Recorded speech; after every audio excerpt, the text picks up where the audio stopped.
Human rights lawyer Femi Falana has given cross-dresser Idris Okuneye, also known as Bobrisky, 12 hours to apologize over allegations that he requested 10 million naira to facilitate a presidential pardon. Bobrisky earlier claimed in audio recordings published by social media influencer Martin Otse, also known as Very Dark Man, that Falana's rapper son, Falz, promised to secure him special accommodation at Kirikiri Correctional Center with a sum of 3 million naira when he was imprisoned for abusing the naira. He also claimed a certain senior advocate of Nigeria asked for 10 million naira to secure a presidential pardon for him.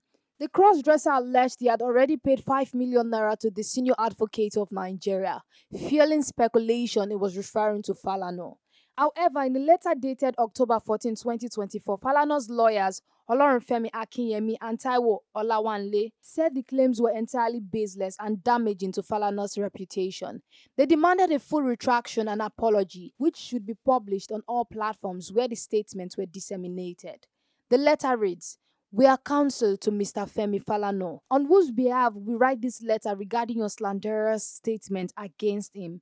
We have confirmed that you took advantage of your recent imprisonment to extort money from a group of artists and other members of the public. You would recall that you called Mr. Folarin Falana, popularly known as Falz, on May 4, 2024, and requested him to assist you with a sum of 3 million naira to secure a special place in the Kirikiri Correctional Center.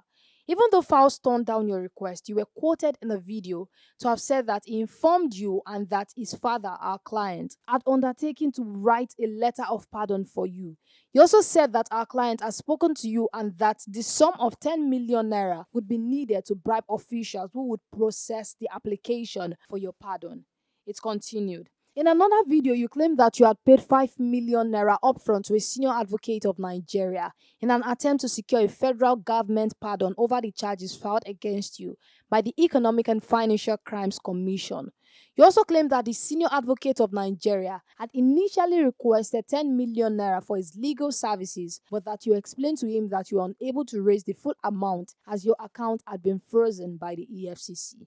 Falana's legal team noted that Bobrisky set out to enrich himself at the expense of their client's reputation. In fact, you have since published a list of persons who believed your concocted story and donated millions of naira to pay our client to write a letter of pardon and bribe some unnamed public officers on your behalf. Your decision to involve our client in the criminal enterprise was a figment of your fertile imagination. Contrary to your spurious claims, you never briefed our client to write a letter of pardon for you. The letter reads.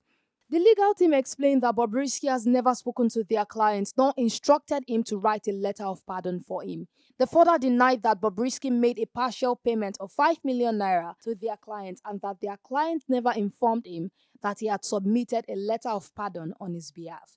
We therefore demand the immediate retraction of the defamatory and derogatory statement, as well as an apology prominently aired or published on all the platforms to which you have disseminated the offensive statement without any justification whatsoever. Be advised that if we do not receive your formal retraction and apology as demanded within 12 hours of the receipt hereof, we shall proceed with our client's instructions to seek appropriate legal remedies, including monetary damages against you for your incendiary defamatory statements. We hope that the salient issues raised herein will urgently be addressed by you in your own interest, they added.